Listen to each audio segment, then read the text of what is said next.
বাঙালির জীবনে ভ্রমণ শুধু একটি বিনোদন নয়, এটি যেন এক চিরায়ত অভ্যাস, এক গভীর ভালোবাসা।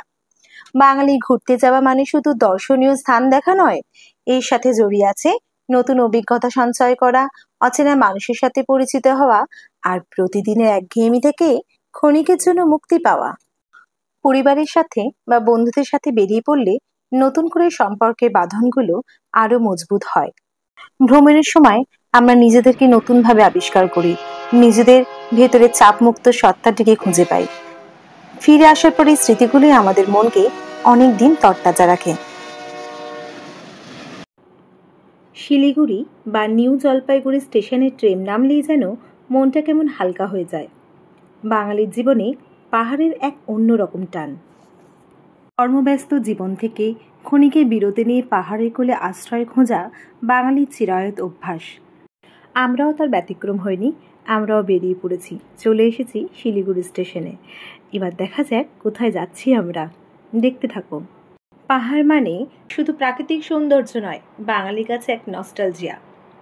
বাঙালির কাছে পাহাড় মানে শুধুই দার্জিলিং না, পাহাড় মানে কালিম্পং, লেকটা জগৎ বা শান্ত ডুয়ার্স অথবা সিকিম। ঠিক, আমরা সবাই যাচ্ছি সিকিমের দিকে। আমরা যাচ্ছি ওয়েস্ট সিকিম, পেলিংয়ের দিকে। এখন পাহাড়ের গা বেয়ে চলা নদীগুলো এক অন্যরকম শান্তি এনে দেয়। এখানে মেঘ আর রোদ্দুরের লুকোচুরি খেলা মনকে আরও সতেজ করে তোলে। পাহাড় মানে একটা শান্তি, এক ফালি মুক্তি। গরম কফির কাপে চুমুক দিতে দিতে পাহাড়ের দৃশ্য উপভোগ করা আর ঠান্ডা হাওয়ায় গা ভাসানো, এর একটা আলাদাই আনন্দ।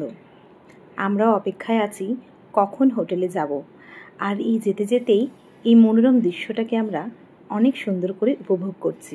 পাহাড় এক অদ্ভুত মজার জিনিস হলো, এক এক জায়গা থেকে পাহাড়ে এক এক রকম বিভিন্ন রূপ দেখা যায়।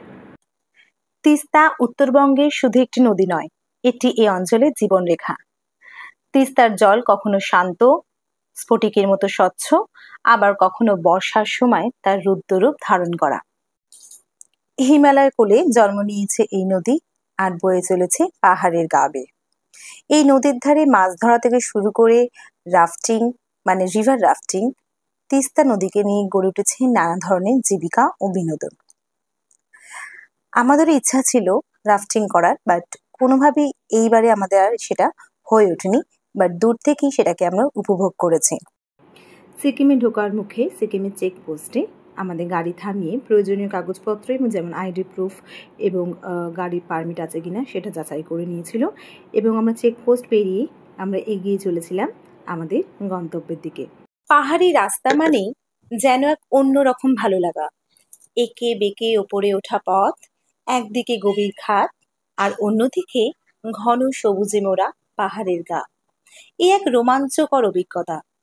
প্রতিটি মোড়ে লুকিয়ে থাকে নতুন দৃশ্য, যা মনকে আনন্দে ভরিয়ে তোলে। কখনো মেঘের ভেলায় ঢেকে যাওয়া পুরো রাস্তা, মনে হয় যেন মেঘেদের রাজ্যে ভেসে চলেছি। আবার কখনো ঝলমলে রোদ পাহাড়ের চূড়াগুলো ঝলমল করে ওঠে, তাদের মহিমা আরো স্পষ্ট হয়ে ধরা দেয়। পাহাড়ি পথের দুপাশে নাম না জানা ফুলের সমাহার, ছোট্ট ছোট্ট পাহাড়ি ঝর্ণার কলকল ধ্বনি আর পাখিদের কিচিরমিচির শব্দ, এই সবকিছু মিলে এক অদ্ভুত শান্তি এনে দেয়।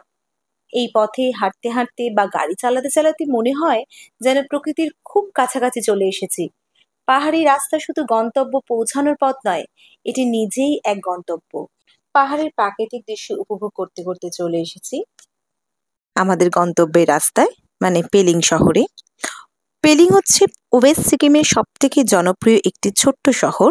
তার প্রাকৃতিক সৌন্দর্য, শান্ত স্বভাবের জন্য খুবই পরিচিত। এখানে থাকার জন্য ছোট ছোট হোটেলস এবং রিসর্ট আছে, যা আপনার বাজেট ও পছন্দ অনুযায়ী আপনি বেছে নিতেই পারেন।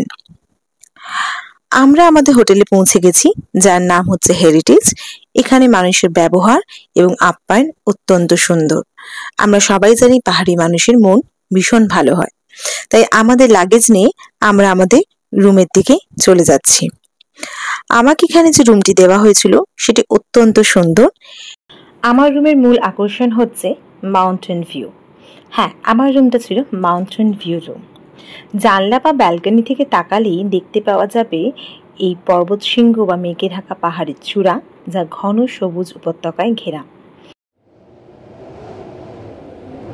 এই যে চলে এসেছে আমাদের চা এবং কিছু স্ন্যাক্স। একটা ভেজ স্ন্যাক্স দিয়ে আমাদেরকে ইভিনিং ওরা ওয়েলকাম করেছিল এবং আমরা বেরিয়ে পড়েছিলাম আমাদের আশেপাশে মার্কেটেতে।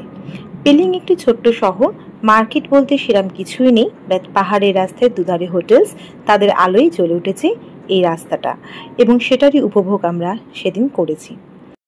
আজকের মতো এখানেই শেষ। কালকে ভোরে সকাল সকাল উঠে বেরিয়ে পড়তে হবে, সো কালকের জন্য ওয়েট করো, দারুণ ব্লগ আছে। Bye bye.